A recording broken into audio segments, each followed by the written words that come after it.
মাঝে মাঝে ভাবি মায়া কি অদ্ভুত জিনিস। দেখলেই মায়া লাগে, না দেখলে কিছুই না। সত্যি কিন্তু এমনি কতদিন একা একা থাকি, কিছুই মনে হয় না, কিন্তু যখন কেউ আসে তখন একটা মায়া পড়ে যায়, আবার যখন চলে যায় তখন অনেক কষ্ট লাগে। আসসালামু আলাইকুম, সবাই কেমন আছেন? আলহামদুলিল্লাহ আমি অনেক ভালো আছি। আজকে 2 দিনের একটা ব্লগ শেয়ার করছি, আশা করি আপনাদের ভালো লাগবে। সকালবেলা ভাইকে নাস্তা খাইয়ে পাঠিয়ে দিলাম, অফিসে যাচ্ছে, আসলে এসেছিল পরীক্ষার জন্য। ও যেহেতু ময়মনসিংহ কলেজে পড়ে, ওর অনার্স পরীক্ষা হচ্ছে, তো অফিস শেষ করে তারপর এসেছিল। পরীক্ষা দিয়ে আবার চলে গেল, অফিস আছে। তো ওকে বিদায় দিয়ে তারপর একটু ছাদে এসেছিলাম, এসে দেখি বৃষ্টিতে ফুলগুলো একদম চিমসে গেছে, তারপরেও ফল হবে। আর এই যে আমার ফুল গাছগুলো মাশাআল্লাহ বৃষ্টিতে অনেকটাই তাজা হয়ে গেছে। এমনিতেই তো কয়েকদিনে যে বৃষ্টি হচ্ছে, মানে বৃষ্টি তো থামার আর নাম নেই। তো যাই হোক, গাছ দেখে ভালো লাগে। আর এই যে আমার সৈন্যবাহিনী, এদের কথা আর কি বলবো। তো যাই হোক, পরে আবার যাচ্ছিলাম ছেলের স্কুলে বেতন দিতে। তো যাওয়ার সময় দেখেন অবস্থা, রাস্তায় একদম বৃষ্টিতে পানি জমে গেছে। আর এই যে হাঁসগুলো কি সুন্দর গোসল করতেছে। তারপর রিক্সা নিয়ে ছেলের স্কুলে যাচ্ছি।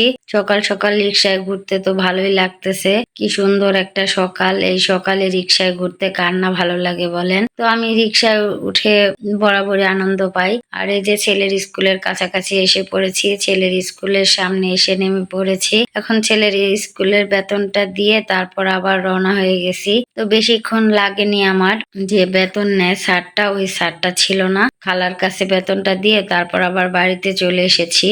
আমার মানে কোথাও গিয়ে 1 সেকেন্ডও দেরি করতে ভালো লাগে না। তারপর একদম দুপুরবেলা চলে এসেছি রান্নাঘরে, তাড়াতাড়ি রান্নাটা শেষ করব, মেয়ে চলে যাবে। মেয়ে বলতেছে তাড়াতাড়ি একটু ডাল ভাত রান্না করে ফেলেন, আমাকে তো চলে যেতে হবে। তো আমি এখানে হচ্ছে মুরগির হাত পা রান্না করব, আর গতকালকের ডাল ছিল, আর হচ্ছে মূলা ডাঁটা, তারপর হচ্ছে বেগুন আলু, তারপর হচ্ছে কাঁঠালের বিচি দিয়ে শুটকি রান্না করব, চাপা শুটকি। তো আমি সুন্দর করে পেঁয়াজটা ভেজে তারপর হচ্ছে গুঁড়া মশলাগুলো দিয়ে নিয়েছি, সাথে আদা রসুন বাটাও দিয়েছি। এখন হচ্ছে সামান্য পানি দিয়ে মশলাটা কষিয়ে নিচ্ছি। মশলা কষানো শেষ, এখন হচ্ছে মুরগির হাত পা গুলো দিয়ে দিচ্ছি, আর কি যে হাড্ডি গুটি আছে সবগুলো দিয়ে নিয়েছি। এখন হচ্ছে সুন্দর করে রান্নাটা করে নিব। সত্যি বলতে অনেকে এগুলো পছন্দ করে না, একটু শক শক করে মুরগির হাত পা কিভাবে খাবে। আমার কাছে কিন্তু ভীষণ ভালো লাগে, আমার স্বামীও পছন্দ করে, কিন্তু আসলে সে ব্রয়লার মুরগি খেতে চায় না। তারপরেও আর কি হাত পা রান্না করলে একদম মানে ভুনা ভুনা করলে খেয়ে নেয়। তো ঝোলের পানিটাও দিয়ে নিয়েছি কষানোর পর, এখন হচ্ছে জাল করে তারপর হচ্ছে নামিয়ে ফেলবো। আর মূলার ডাঁটা তো ভাপ দিয়ে নিয়েছি, আর এদিকে হচ্ছে মশলা কষিয়ে এখন হচ্ছে এগুলো দিয়ে নিয়েছি, আর চেপাও সাথে কষিয়ে নিয়েছি। আর এই তো মুরগির হাত পা রান্না করা শেষ, মানে তরকারিটা হয়ে গেছে।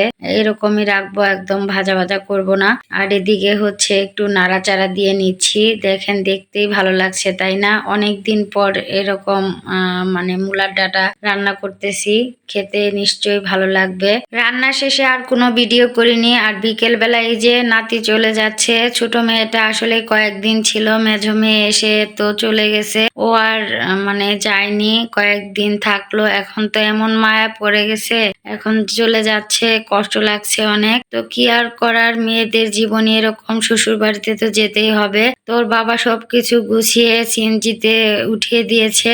যাই হোক, আজকের ব্লগটা এই পর্যন্তই। সবাই ভালো থাকবেন, সুস্থ থাকবেন, আমাদের জন্য দোয়া করবেন। আপনাদের জন্য দোয়া রইলো। আল্লাহ হাফেজ।